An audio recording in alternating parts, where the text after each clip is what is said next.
Hello everyone दोस्तों, मैं अरुण शर्मा। आप देख रहे हैं द सोच। दोस्तों, वीडियो में बात करने वाले हैं यूपी के महासियासी संग्राम के बारे में कि जहां एक तरफ इंडिया गठबंधन और देखा जाए तो बीजेपी की आपस में करारी फाइट चल रही थी उपचुनाव को लेके।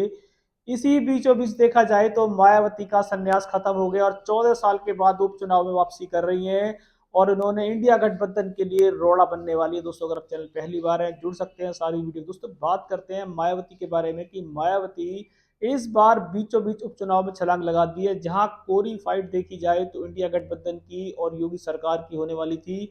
इसी बीचों बीच मायावती ने हलचलें तेज कर दी हैं और मायावती फिलहाल तो दोनों के खिलाफ इलेक्शन लड़ने की तैयारी कर रही है।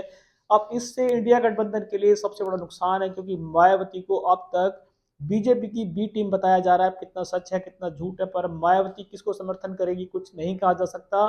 पर जिस तरीके से चुनाव में घमासान जारी कर दिया है, मायावती ने सियासी हलचल तेज कर दी है।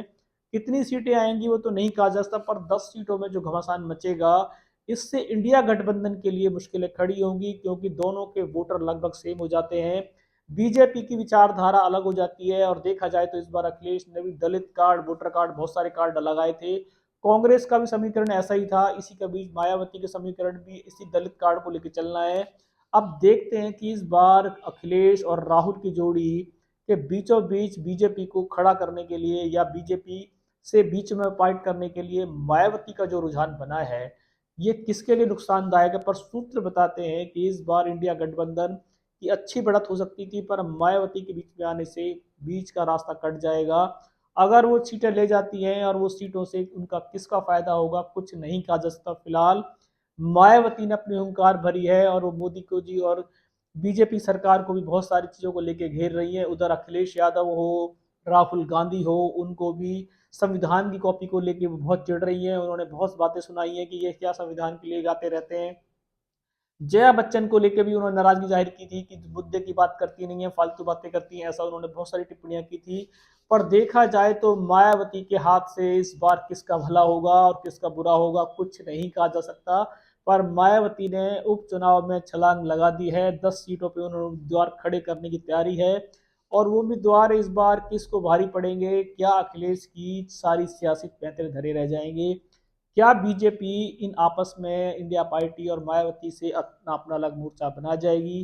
कहीं ऐसा ना हो कि इंडिया गठबंधन राहुल गांधी और मायावती आपस में उलझ के रह जाएं और बीजेपी बीचों बीच मोर्चा मार के निकल जाए, जिसके लिए बीजेपी इस बार काफी तैयारी कर रही है।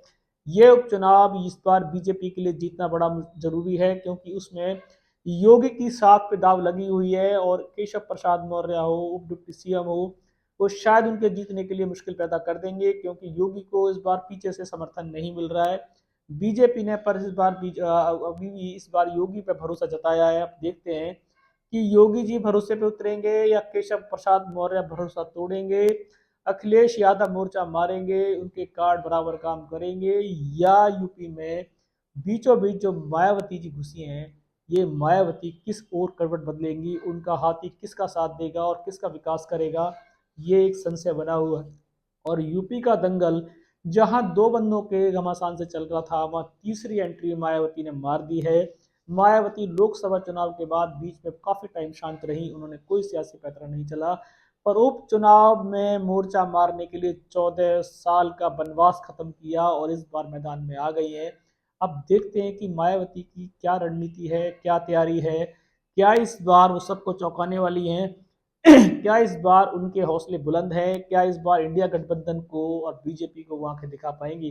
दोस्तों, इस रुझान पर नजर बना के रखेंगे कि मायावती के आने से यूपी का उपचुनाव किस घमासान की ओर है, इसमें कौन किसकी करवट लेने वाला है, किसकी बढ़त होने वाली है और किसके लिए मुश्किलें खड़ी होंगी, कौन क्लीन स्वीप करेगा और कौन लटकेगा। पूरा रुझान बना के रखेंगे। अगर समय से पहले मिलेंगे तो बताएंगे। अगर आप चैनल पहली बार हैं जुड़ सकते हैं सारी डिबेट को। दोस्तों, मैं अरुण शर्मा मिलूंगा नई सोच के साथ। अपना ध्यान रखें। नमस्कार।